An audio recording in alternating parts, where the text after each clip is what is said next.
muito bem-vindo a mais um episódio do A Mesa Podcast.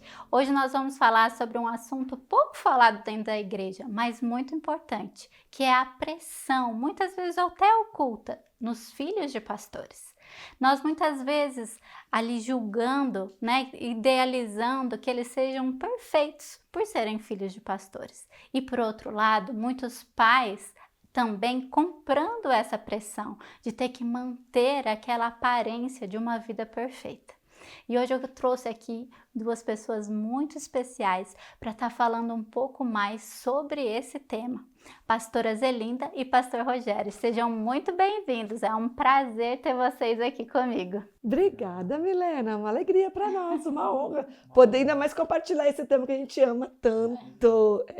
Eles cuidam de jovens e adolescentes e frequentemente se deparam com situações como essas, ou é pouco comum acontecer isso? Na verdade, a gente cuida junto, e o Rogério vai contar a história de como começou.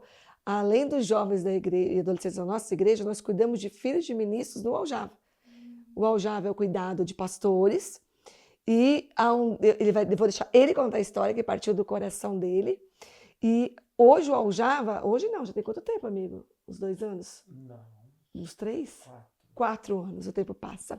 Que o Aljava criou um braço que é cuidado de filhos de pastores. Então a gente tem um trabalho específico, acontece uma vez por mês, e nós temos uma conferência anual que vai acontecer agora no final do ano, em dezembro, só com filhos de pastores. Surgiu do coração do Rogério. Uau! E antes de entrar na sua história, qualquer pessoa que está assistindo pode participar, se tiver aqui filhos de pastores. Como faz para participar do Aljava, do Ministério Next do Aljava? Isso, o nome é Next, exatamente. Acontece uma vez por mês, normalmente do primeiro sábado do mês, às vezes tem variação de agenda. Você pode seguir @Aljava Comunhão e Destino. Lá tem agenda anual, todas as datas e todos os nossos eventos. É aberto, gratuito, obviamente, para qualquer pessoa. E é um grupo que nós chamamos de um ambiente seguro, onde todo filho de pastor é tratado na sua individualidade, todo grupo é filho de pastor, então todos entendem as suas individualidades e esse contexto, esse universo, e ali nós nos propomos a ser esse ambiente seguro, onde eles podem se despir de tudo quanto é peso, máscara ou tudo rótulo que é colocado sobre a vida deles, e ali nós tratamos a sua identidade simplesmente como um filho de Deus. Então, se você que está nos assistindo tiver interesse, não deixe de seguir lá o Aljava, procure saber. É muito importante porque às vezes dentro da igreja local existe a dificuldade de abrir o coração, até porque muitas vezes quem vai cuidar do filho do pastor é um que está abaixo, sendo liderado do pastor. Então, procure ajuda, não caminhe sozinho. Isso é tão importante para que nós possamos alcançar o propósito que Deus tem para as nossas vidas. E agora eu queria saber com você, pastor, o que te motivou a idealizar esse projeto? Uau! É muita coisa, né? E falar dá vontade já de chorar, né? Porque é algo que marcou e marca muito a minha vida, o meu ministério, a minha casa. O Senhor, eu vejo que o Senhor criou um caminho de cura onde um dia a serpente picou no meu calcanhar. Nasceu de sempre, porque eu, como filho de pastor, eu sempre tive as minhas questões, e eu vou pedir ajuda da Zé aqui para me pilotar nos assuntos e nas conversas, me ajudar a recapitular, até pelo meu desvio de foco. Então, mas assim, há muitos anos, né, filho do meu pai, um beijo pro meu pai, Ronildo, a minha mãe, Elizabeth, são pastores assim, que não tem o que você tirar e o que pôr. Mas a religião nos colocou num lugar difícil. A religião roubou a minha identidade, a ponto de eu não saber que lanche que eu gostava, a ponto de eu ter dificuldade no meu casamento de decidir o que comer. Quando a mulher, a Linda, falava assim, amor, tô com fome de comer alguma coisa. Eu falava, poxa, mas no menu não tem alguma coisa. Então, assim, por muitos anos eu fui afetado por conta de ter sido roubado na minha identidade. Eu não era conhecido como Rogério, mas eu era conhecido como filho do pastor Ronildo. E na escola, meu apelido era o pastorzinho. Então, o que eu odiava na minha vida, hoje eu sou habilitado. Hoje eu tenho prazer porque eu entendi isso. Mas eu odiava ser filho de pastor e ser pastor. Eu falava que nunca na minha vida eu seria pastor. Que os meus filhos não viveriam o que eu vivi como filho de pastor. Pela perseguição do povo, da igreja, dos conflitos de um adolescente, de um jovem, e do que você disse. De você ser cuidado por alguém que é cuidado pelo pai.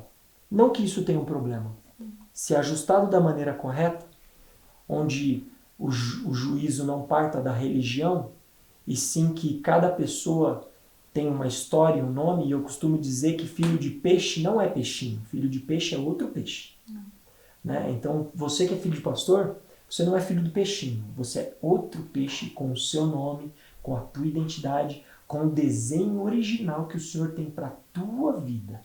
Você sim pode ser ministro, você sim pode ser o que você quiser. E se você também não for chamado para ser ministro, e entender que Deus não te chamou para te posicionar como ministro, tá tudo bem. Esse é um dos pesos que a gente tira, sabe, Milena? Quando o Rogério... Eu não sou filha de pastor, eu não fui criada no ambiente cristão, evangélico, mas conversando com o Rogério, quando o Rogério chegou até nós, na igreja, chegou e foi muito curado, né, Rogério, de muitas coisas, um relacionamento aí que precisou ser ajustado, tratado, como ele falou, de um pai e uma mãe que eu conheço maravilhosos, mas dentro de um ambiente religioso fizeram o melhor que eles conheciam, e não é só pelos pais, é por toda a estrutura da igreja. E quando ele trouxe um dia no final do culto de domingo, ele chegou e falou assim: Zé, eu tô com uma coisa no meu coração, para a gente começar a cuidar de alguma maneira de filho de ministro. Quando eu levei isso para o apóstolo L, né, eu falo que o Rogério deu uma semente, o apóstolo L transforma numa floresta. Dali ele já autorizou a gente falar com o apóstolo Cristiano, que é responsável pelo Aljava, e surgiu o Next. E dentre tudo, aqui a gente tem muitas coisas que a gente pode discorrer. Dentre todas as coisas é tirar, porque esse fardo, eu falo entre aspas, porque não é um fardo, mas uma fase da vida, o obrigatoriamente da sequência do ministério do pai é um fardo, até que seja uma revelação pessoal. A gente fala nos bastidores brincando que mal sabem eles que todos têm chamado. No fundo tem, mas assim, eles nascem numa situação como se tivesse que aquela pessoa que nasce tem que herdar um negócio do pai. Né? E eu só quero ser médico, eu não quero ser empresário. E isso, espiritualmente falando, nós estamos falando de um negócio, nós estamos falando de um chamado. É difícil você falar assim, não, eu não quero. É praticamente uma rebelião. Então, a primeira coisa, o primeiro ponto que a gente desconstrói com eles, na individualidade deles, é que dar sequência no ministério não é estar em tempo integral numa igreja. Que se ele se sente vocacionado para a medicina, isso é um ministério. Nisso aí, Milena, já sai assim, não sei quantos quilos ombros dessa geração de filhos de ministro. Mas como trabalhar isso também nos pais? Porque assim, às vezes eu conheço pais, pastores, que eu escuto falas do tipo assim, eu tô construindo a igreja, tal, um dia vai ser do meu filho. E às vezes você olha o filho assim e dá pra ver que assim, não é o que eu quero, mas assim, não consegue nem falar, né? Então assim, e muitas vezes vive para agradar o pai, porque a gente sabe, né, que é muito difícil em todas as áreas, não só na questão pastoral, a gente romper com algumas coisas que os pais têm expectativas da gente. Como trabalhar isso também nos pais? O tremendo a gente tem a oportunidade, o privilégio de estar no Aljava, que é um trabalho que já era feito com os pais e que depois teve o braço com os filhos. E mesmo a família que chega agora, vai ser um trabalho simultâneo. O Aljava trabalha o pastor, separadamente a esposa do pastor, trata a vida deles como casal e separadamente os filhos. Então a gente tem o privilégio de estar trabalhando um todo. Então, da mesma forma que a gente fala para o filho que não necessariamente ele é a sequência do ministério do pai, tem alguém falando para o pai que o filho dele não necessariamente é a sequência do ministério dele. Então é um trabalho completo, né? E a gente entende muito essa questão da paternidade. Quando a gente fala que a paternidade espiritual, quem vai ter o meu legado não necessariamente são meus filhos gerados no meu ventre. Então há uma amplitude de visão, né? Não precisa ser alguém que eu gerei no meu ventre que vai ter o meu legado. Os meus filhos espirituais, os filhos espirituais do nosso líder, que é o apóstolo L, têm o direito à mesma herança do filho natural, dos filhos naturais, cada um na sua porção, na sua medida e no seu chamado. Então, esse entendimento de paternidade espiritual ela traz muito essa amplitude. Então, abre esse leque, que não necessariamente o ministério ele é um legado único, exclusivo de um filho natural. E isso está sendo impartido sobre a vida dos pais, desses pastores, simultaneamente quando a gente está cuidando dos filhos. Então esse trabalho conjunto tem dado muito certo. É o que faz dar resultado, né? Eu falo assim, como psicóloga, eu desisti de atender crianças e adolescentes, porque às vezes você fala assim, não tem como, precisa o pai e a mãe entrar, porque você só tratar, às vezes, ali a criança ou adolescente, como é mais difícil, né? Você ver algum resultado. Mas, e você? O que você sentia, assim? Você falou que você foi roubado na sua identidade. Quais são os exemplos? Eu falo isso porque, às vezes, nós, como igreja, nem percebemos o que fazemos que gera uma sobrecarga e uma pressão na vida de um filho de um pastor ou de um líder. Quais eram os tipos de comentário que você ouvia ou o que fazia você ter esse sentimento de eu não posso ser eu mesmo? Tem comentários que são bons, positivos, mas que no fundo gera algo ruim. Exemplo, a família do pastor todas as vezes sentar lá na frente e ser servido água para eles, ou ter o caminho, exemplo, vai ter um jantar e a gente, como filho, entende que há honra aos pais, mas essa diferença para o jovem, uns sabem como lidar, eu não sabia. Então esse é o primeiro ponto, essa priorização positiva de, olha, vem aqui que você pode passar na frente, olha, eu não queria. Parece um detalhe, mas a gente hoje está cuidando de adolescentes, isso é um problema, sabe por quê? Porque o separa. Ele é filho do pastor, ele pode... E é a época que ele quer ter amigos. Gera uma rejeição dos amigos, demais para ele. E a comparação. Né? E a comparação. E aí, esse é o primeiro ponto. O outro ponto, exemplo, como eu cresci na igreja, eu sei de todas as fases e todas as áreas da igreja. Então, estava na escolinha ali e eu sempre fui muito ativo.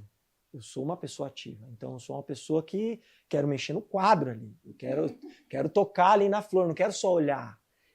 E aí, você não pode, porque você é o filho de pastor, você tem que dar o exemplo. Isso é a frase que deve ser mais ouvida, né? E isso me acompanhou até na minha juventude. Você não pode, porque você é o filho do pastor e você tem que dar o exemplo.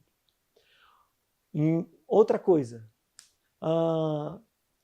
olha, esse aqui, numa apresentação simples, são coisas simples, mas que você não tiver um certo cuidado. E o filho de pastor, não tiver isso claro na vida deles, isso se torna um peso.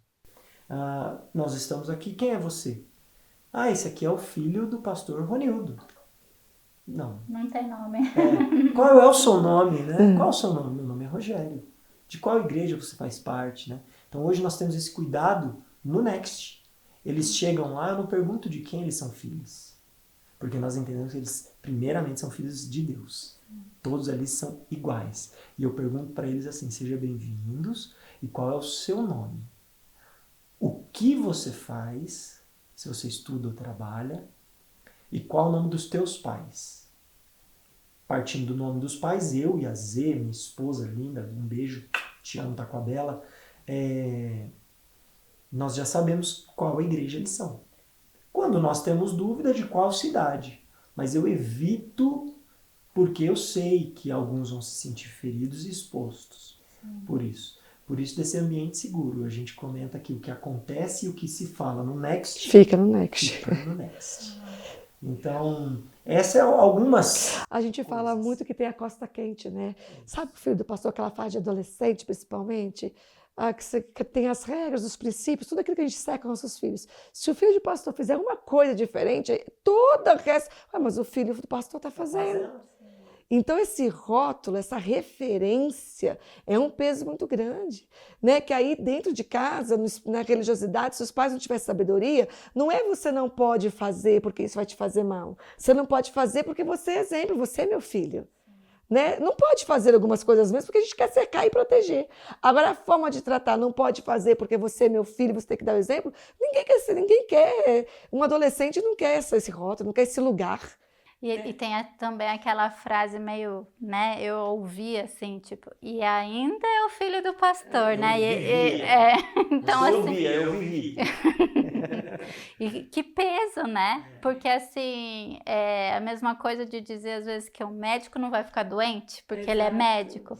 Então, uma criança que está em formação, ela tem todas as dificuldades que a outra criança tem, né? Porque o meu filho não é filho de pastor, ele pode fazer uma birra, pode fazer... Agora, o filho do pastor, não. Então, é tirar a humanidade, né? De uma criança. E onde a gente também era parte do que me roubou a identidade na interpretação da preferência. E aí, o que eu quero dizer com isso? Né? Obviamente, pai e mãe, com certeza eles vão ser atingidos por esses vídeos, e eu espero que sim. Eles preferiam eu, obviamente. Eu sou filho do meu pai e da minha mãe. Mas por diversas vezes, entre escolher estar em casa, eles precisavam. Hoje eu tenho essa clareza, e essa clareza não me rouba mais, pois ela está no lugar onde ela sempre deveria estar, né? Porque eu entendi o amor do meu pai. Mas hoje você é maduro. Maduro para isso. Mas assim, a preferência que o jovem ou adolescente ele não tem o filtro é mais ou menos assim. O meu pai não está em casa hoje num jogo do Corinthians, um exemplo. Nunca gostei de futebol, mas muita gente gosta, então eu vou usar o futebol como exemplo, tá? E eu queria que meu pai estivesse assistindo aqui comigo, mas ele tem que estar lá no culto, porque é o culto que ele tem que estar, ou ele tem que estar na festa de aniversário de um irmão da igreja. Se ele não for, então esse peso também rouba a identidade no sentido de meu pai não me prefere. Sabe que ele já tem 30 e... 30 não, posso falar que eu sou mais velha. Ele é de uma geração, Milena, né, hoje está se pregando muito para os ministros, o entendimento do ministério, dessa questão de ter entrega, mas essa sabedoria de que seu maior ministério é o seu lar. Mas isso é novo. Ele é de uma geração onde, e é louvável que a geração que nos antecedeu de ministros se entregava de uma maneira, né, e tinha uma entrega e um tempo dedicado à obra, onde eles abdicaram muito dos seus falares. Então, hoje, muitos dos jovens que a gente cuida é dessa geração, nessa fase de 30, 25, que ainda é consequência dessa geração. Uma geração que a gente busca muita sabedoria, nosso papel é reconciliar o coração dos filhos aos pais. Então, não é assim, olha como seu pai errou com você. Não, é dar um outro olhar para aquilo mesmo que tenha sido, porque foi tudo por amor à obra. Por que o pai, né, o Rogério conta algumas coisas, eles contam alguma coisa, né, ele está contando aqui com leveza, mas o que a gente escuta é, né, os exemplos que a gente escuta. E quando é tão legal no Next que um fala, todo mundo começa a rir, assim, isso, todo mundo tem a mesma história. Completa. Né? Não foi na minha festa porque estava na festa de alguém da igreja. Porque era um peso faltar, porque o pastor tem que visitar todo dia, porque o pastor tem que estar em todas as cerimônias, todas as celebrações, tudo o pastor tem que estar. Né? E não se permitia a ausência. E também uma igreja muito centralizada no pastor. Hoje o apostólico trouxe esse entendimento da ativação dos filhos e dessa divisão, onde cada um tem seu papel. Uma leveza. Uma leveza. Mas a igreja de poucos anos atrás, o pastor tinha que ser a figura dele, estar presente em tudo. E isso roubou a presença do pai e do esposo dos seus lares. E o Rogério e esses jovens que a gente cuida é fruto dessa geração de ministros. Então eles foram muito ausentes. Por estar muito presente na obra, eles foram muito ausentes das suas casas. Então, há um prejuízo, há uma ausência desse sentimento de a igreja é mais importante do que eu. Isso entra em rejeição. Isso daí, muito... essa rejeição que você acabou de falar. Você interpreta como rejeição, né? Eu não sou amado mais do que a igreja. Eu, em diversas vezes, em situações que era de conflito em casa, eu falava isso, vocês amam mais a igreja, o povo da igreja, do que eu. principalmente quando iam me repreender, porque eu estava errado. Mas a rejeição e a rebelião me fazia também voltar com 5 pedras e falar, não, mas vocês... Então, esse ajuste levou tempo para eu entender. E hoje nós tratamos isso no Next e é tão legal porque nós trazemos uma visão que eu não tinha. Porque assim, o filho de um médico obstetra, que não tem hora para fazer uma mulher dar à luz. Como é que é a vida desse médico? Não é, Zê? Que está ali 25 de dezembro para ficar com a família, mas ou ele está de plantão naquele dia, ou estoura a bolsa. No caso da Linda com a Bela. Nós temos que ir para o hospital e o médico ficar de 24 em 24 horas tendo que ir ali, porque poderia a qualquer momento nascer. Como é que é o filho do médico? O filho do militar, a gente traz muito isso. Não é só o filho do pastor, né? Porque aí a gente posiciona que não é uma realidade única, exclusiva do filho do pastor. Como é que é o filho do advogado, principalmente o advogado criminal, que não tem hora, de repente ele tem que atender um chamado na delegacia, 2, 3, meio-dia, 1 hora. Como é que é? O do militar, que sai para a missão e aí tem um agravante, que às vezes não pode nem falar para onde está indo. Só dizer que chegou, está bem, e de repente leva 30, 40, 50, 60 dias para poder ter outra ligação. Muda, né? Muda. Faz amigos, aí de repente tem que mudar para outra cidade. Então, de trás, a palavra, resumindo, é vocês, o ser filho de ministro, vocês não são vítimas de Deus. Sim. Isso é uma honra e um privilégio. Isso tem renúncias, mas renúncias cabem em todas as posições. Né? Como administrar isso que é o ponto. Como nós estamos falando de uma vida de comunidade, quando você fala do médico, você fala de uma realidade familiar. Quando você fala do filho de militar, você está falando de uma realidade do seu núcleo familiar, aonde se ausenta. Quando você fala do filho de pastor, tem uma realidade de comunidade, que traz um peso maior. Mas eles não são vítimas. Isso é uma honra e um privilégio. Senão eles ficam vítima de Deus. Tadinho de mim, eu nasci filho de pastor. Não. Você foi um honrado. É um privilégio na sua vida. Agora, a forma de gerir isso, que é o ponto que hoje está sendo muito ajustado na igreja do mundo, na igreja brasileira, graças a Deus. E assim, como eu fui agraciado, hoje eu entendo como eu fui agraciado em ser filho de pastor. Porque se eu não tivesse sido filho de pastor, talvez eu não saberia falar bem como eu falo. Talvez eu não teria o conhecimento que eu tenho. Bíblico, né? Bíblico. Desde pequeno, né? Sim. Uma casa com princípios, né? Talvez eu não saberia sentar na mesa de quem tem pouco e quem tem muito. Então, ser filho de pastor não é um problema. Ser filho de pastor é um presente que o Senhor nos dá, porque Deus nos coloca em diversos ambientes e nos ensina como caminhar em diversos ambientes. A servir antes de tudo. Porque a gente entende que hoje, pensando em liderança, em você estar à frente de um negócio, você entende perfeitamente que o líder é o que serve. E ser filho de ministro me deu o privilégio de servir tantas vidas. Hoje eu tenho essa clareza e para mim esse privilégio, porque se sou o que sou, foi a graça que me colocou nesse lugar, mas porque Deus me escolheu como filho do pastor Ronildo e da pastora Elizabeth, que me posicionou numa família sacerdotal que serve a vida dos meus pais. É servir uma geração. E eu pude aprender sobre isso. Que lindo. Que lindo, muito forte. E assim, eu ouvi você falando uma vez, eu acho que você estava falando um pouquinho sobre os adolescentes que cuidavam, e uma das marcas de talvez muita cobrança era uma dupla personalidade. Porque eu tenho que fingir ser uma coisa para agradar nesse ambiente e, por exemplo, lá na escola eu posso ser quem eu sou, porque eu estou fora desse ambiente. Isso é muito comum e o como romper isso. Eu vou contar a teoria e o Rogério vai contar na prática. Quando a gente fala disso com os filhos de ministros, todos eles, porque o que acontece? Eles falam muito, a gente fala muito das máscaras. Porque o que eles contam, eu não tenho esse histórico na minha vida, mas todos contam, que eles foram criados no ambiente de igreja de tal maneira, né, que eles sabem o que é o esperado. Eles sabem, mesmo que em dado momento da vida, da adolescência, da juventude, o coração já esteja distante por um momento da igreja, do Senhor, mas eles sabem como se comportar, eles sabem qual é a atitude adequada. Eu brinco quando eu vou fazer pergunta, eu sou líder de adolescentes na igreja.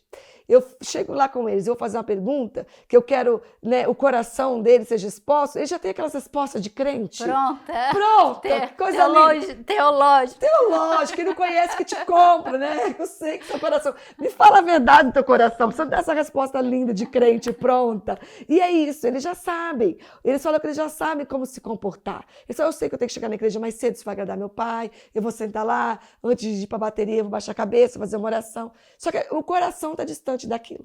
Fato é que ele tem uma outra versão para a escola. Ele tem outra versão para os amigos.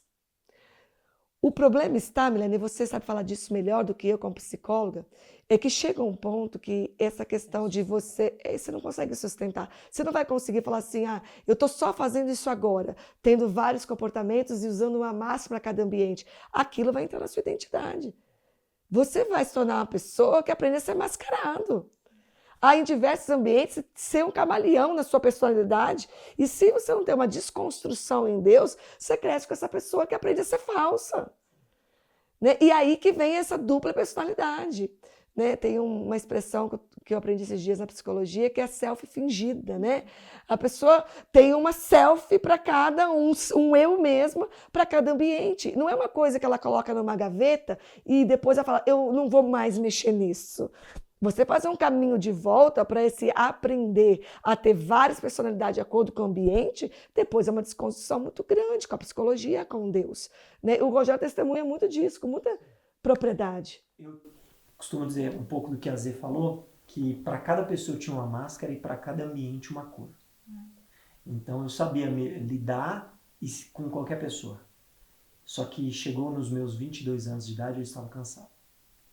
Porque eu não me conhecia, não sabia quem eu era, e eu não sabia qual máscara usar mais, porque eu estava cansado. Até que o Senhor me trouxe o Rogério. Então isso é algo que me emociona porque é muito cansativo. Você usar máscaras ao longo da sua vida é muito cansativo. Eu sabia como ser o filho do Ronildo e da Elizabeth dentro de casa. Eu sabia como ser o filho do pastor Ronildo e da pastora Elizabeth na igreja. Eu sabia como ser o amigo dos filhos dos irmãos da igreja. Eu sabia como ser o Rogério na escola. Na escola eu era o Rogério. Então na escola eu era quem eu queria ser. Bem diferente do outro? Totalmente diferente do outro. Porque um era um Rogério controlado e o outro era um Rogério sem governo. E por não saber quem eu era, eu fui um trem desgovernado por muitos anos. Porque nos momentos onde eu sabia onde eu estava, que ninguém me conhecia, eu não tinha governo sobre a minha vida. E ali é onde eu usava de todas as artimanhas que o inimigo poderia colocar numa mentira, numa pessoa falsa, porque a falta de identidade te gera uma pessoa falsa, né? Te faz ser uma pessoa que não é confiável. E não ser uma pessoa confiável impacta na tua história.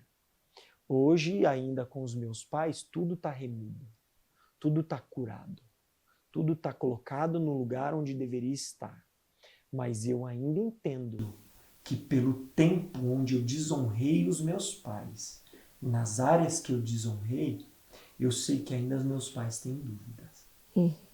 Não porque o Senhor não curou, o Senhor me curou.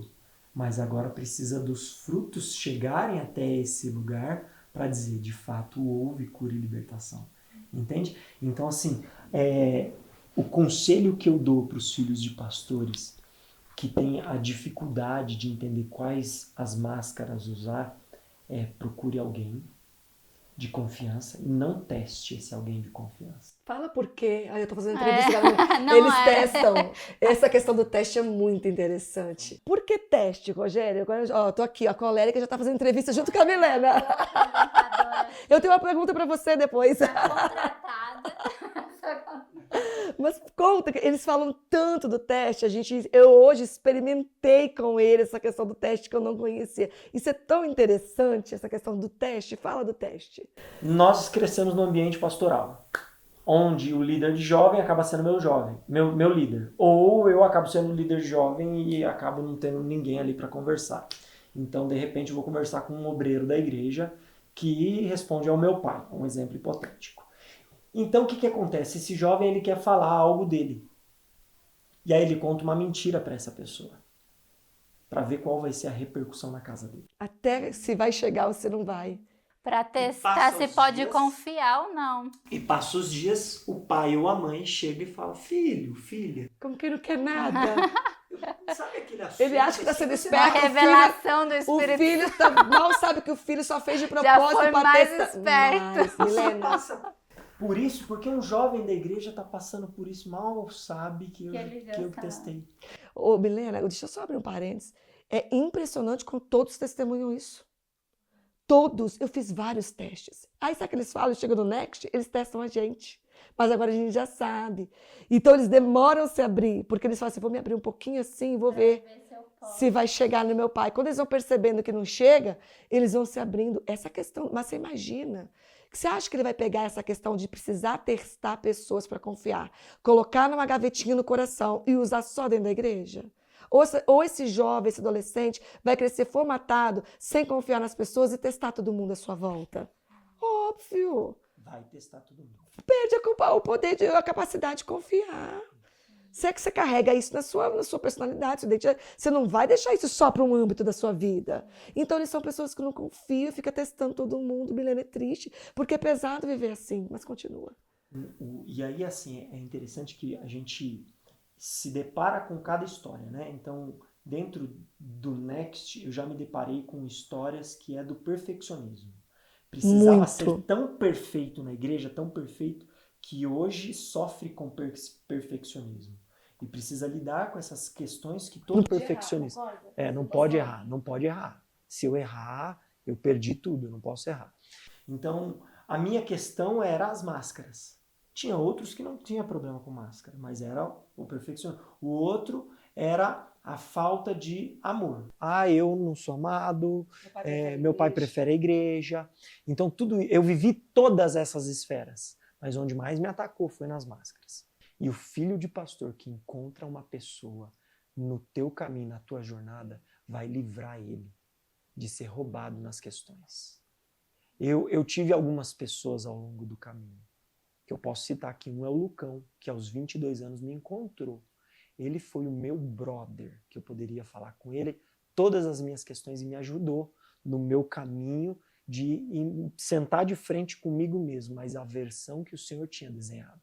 E foi um encontro mais lindo, que um dia eu era um cara e no outro dia eu não sabia mais quem eu era. Eu falei, cara, esse é o Rogério mesmo que Deus criou para ser, que legal. Eu posso dizer não, que não vai machucar. Eu posso falar que eu gosto de, sei lá, um exemplo, de X-tudo ao invés de só o X-bacon. Então, isso me faz ver que tudo valeu a pena, porque hoje nós temos frutos disso. Do Next, a gente pôde já casar um jovem, né, que é filho de pastor e que venceu muitas coisas.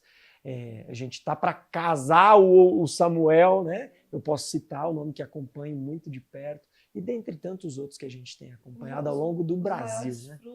Eles contam muito, Milena, de, por exemplo, ter vontade de ter um tênis de marca, mas fala assim, mas o que a igreja vai pensar?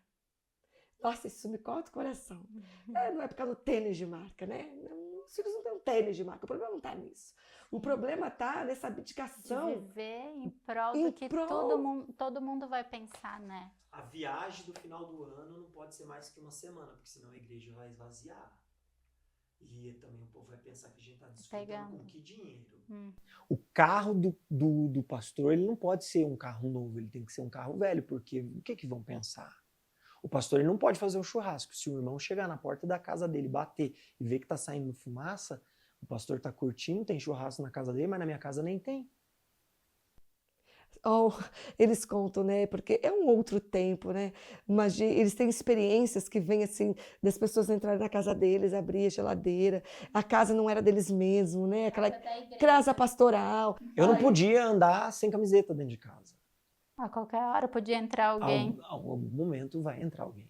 Essa falta de privacidade. Foi um tempo, hoje ainda existe muito disso, mas hoje há um entendimento diferente, né? E o que eu ia falar, eu queria fazer uma pergunta. Nós todos aqui somos pastores, e mães e pai, né? Nós já temos filhos e somos pastores. A gente estava até falando outro, assim, não, foi um tempo, falando na frente dos nossos filhos, né? Para esse tempo é diferente, falando, brincando perto dos nossos filhos. É uma alegria ser filho da gente, né? Mas esse entendimento, quantas vezes no Next eu pegava meu celular enquanto eu os ouvia, mandava mensagem para o meu marido só para não esquecer, nunca fazer isso, nunca mais falar isso. O que eu errava já com meu filho em casa, que eu fui aprendendo com eles como algumas movimentações chegam no coração deles, né? Então, eu tenho buscado em Deus, que Deus dê sabedoria de criar os meus filhos com essa alegria de desfrutar da igreja, deles amarem a igreja, e não ser aquele lugar de peso, de referência, que pessoas como o Rogério e tantos outros passaram. E os nossos filhos hoje têm o privilégio, eu vejo o seu menino, tem o privilégio de desfrutar da leveza de ser um cristão, né? E quando eu ouço o Rogério, eu me emociono em 2 pontos. Quando eu ouço o Rogério falando de quem ele era, eu falo assim, eu não conheço, porque eu convivo muito, eu não consigo encontrar rastro dessa pessoa aqui, me emociona. Não tem. Tudo que ele fala dessa massa, confiança, não tem, como diz, né, nem cheiro de fumaça. Né? E por outro lado, é saber que os nossos filhos não vão passar por isso. Porque coisa mais triste é um pai, Milena, ter um filho extremamente bem comportado, e que a gente não sabe o que tá quem é o nosso filho. Eu quero um filho perfeitinho para mim e para a igreja, ou quero um filho que eu conheça o coração dele.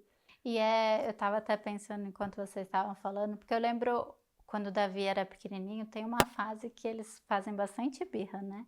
E às vezes na frente dos outros a gente não sabe o que fazer, mas pensando no outro. Às vezes você não tá incomodado com a birra em si, mas você tá super nervosa porque tem um monte de gente assistindo aquela birra. E daí é onde a gente às vezes age muito errado, porque a nossa preocupação não tá com a criança. Tá? Com o que os outros vão pensar. E aí, dependendo da tua atitude, você expõe o teu filho ao público. Exatamente. E lá atrás eu lembro que uma vez o Espírito Santo ministrou meu coração, porque eu sempre tive assim essa preocupação com os outros.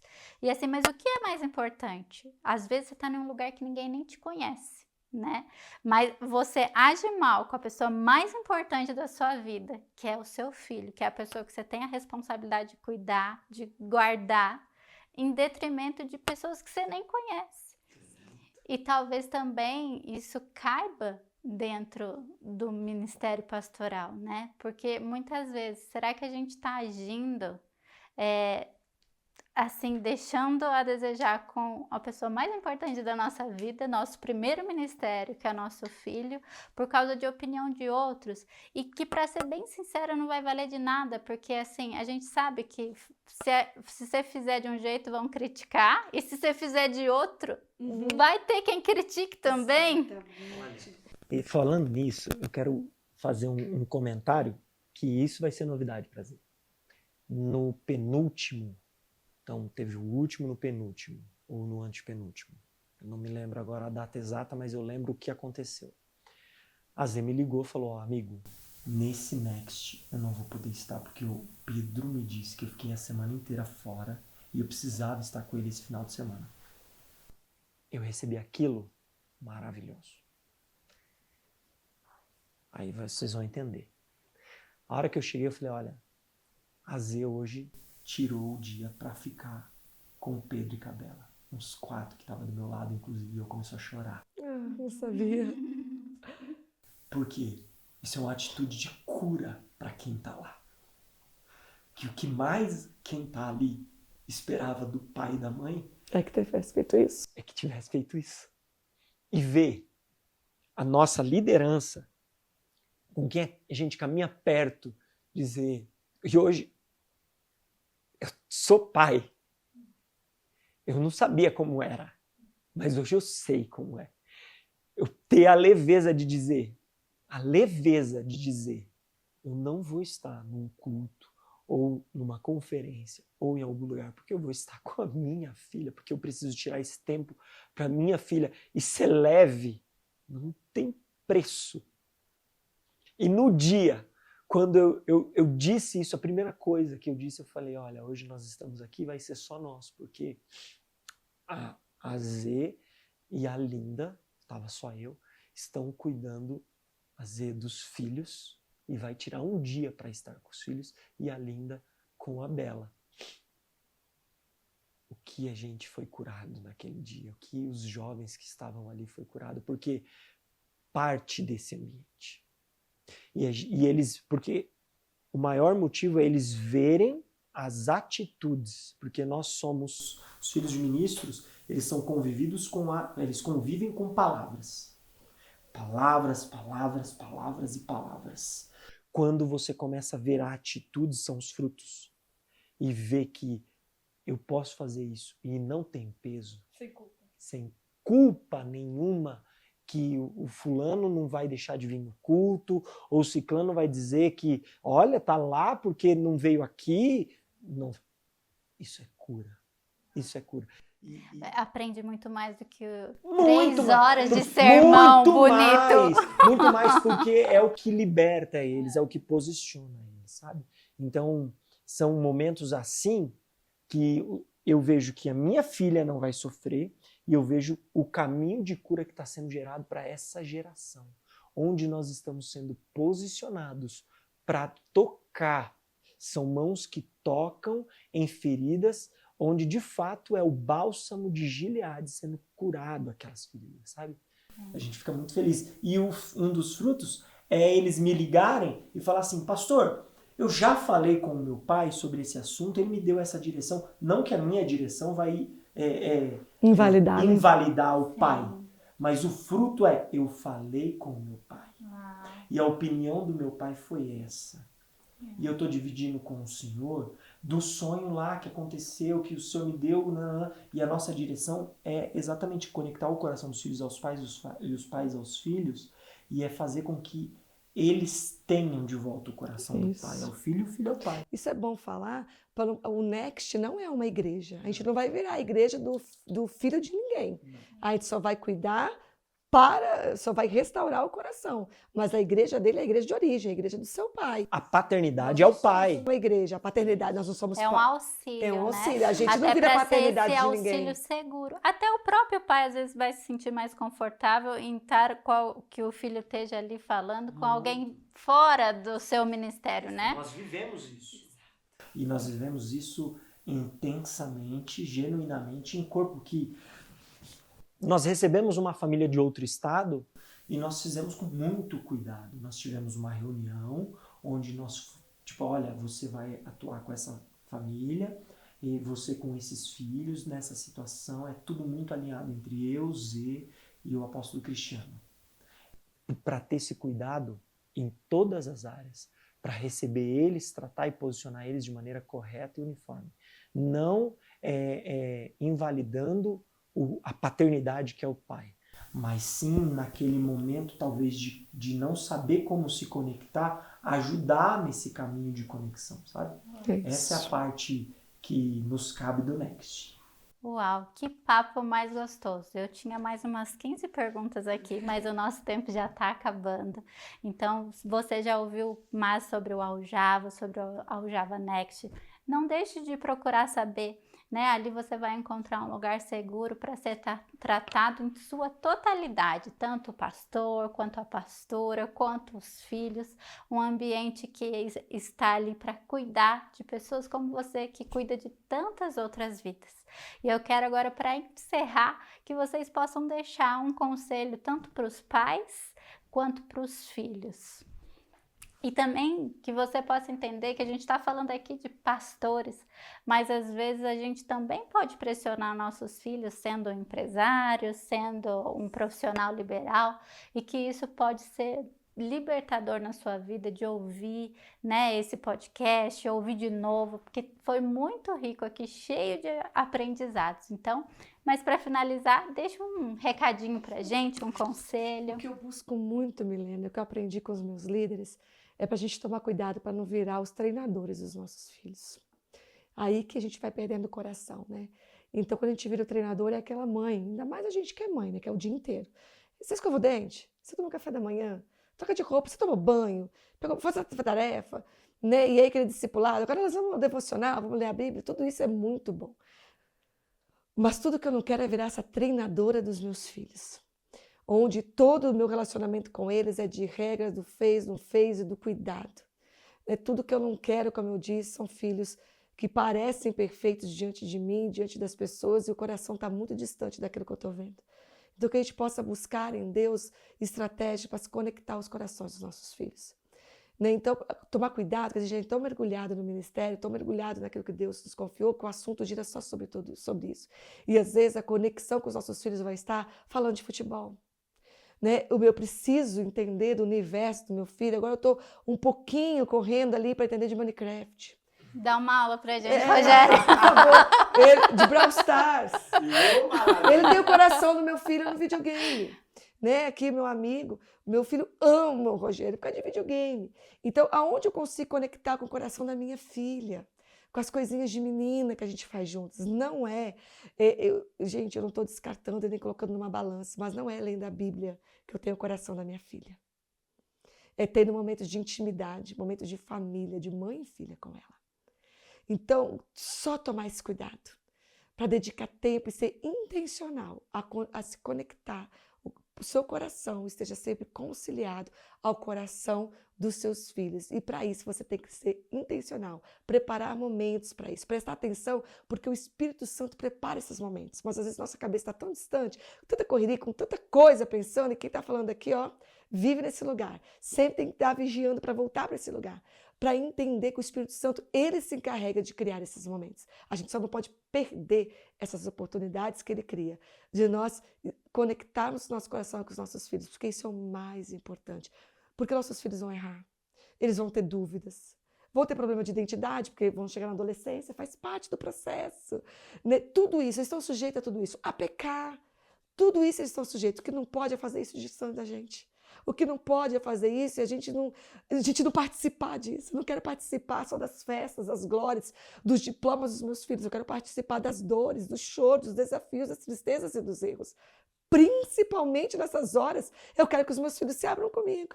Mas isso precisa ser construído. Isso precisa ser construído. Então, construa esse caminho. E eu quero deixar aqui um convite para você. Não caminhe sozinho. Não caminhe sozinho. Você que é filho de pastor e está com essas dificuldades, procure alguém para você conversar. Cara, me procura no Instagram. Procura o Aljava, Comunhão e Destino no Instagram. Fala que você quer falar com o pastor Rogério, fala que você quer falar com a pastora Zelinda. Não caminhe sozinho. E para você, pastor, empresário, também, não caminhe sozinho. Às vezes você vai se deparar com esses problemas, que é natural ter problemas. Vocês fazem parte de uma família e cada um tem uma identidade. Em algum momento vocês vão ter dificuldade. Nós estamos disponíveis, dispostos para gastar as nossas vidas em favor de uma geração. Então não caminhe sozinho. Deixa seu Instagram. Pode falar o seu. @Zelinda Pastora. E o meu @Rogério Salvador. E é isso aí. Espero que você tenha gostado desse bate-papo tão gostoso. E foi um prazer ter você aqui comigo. Até um próximo episódio.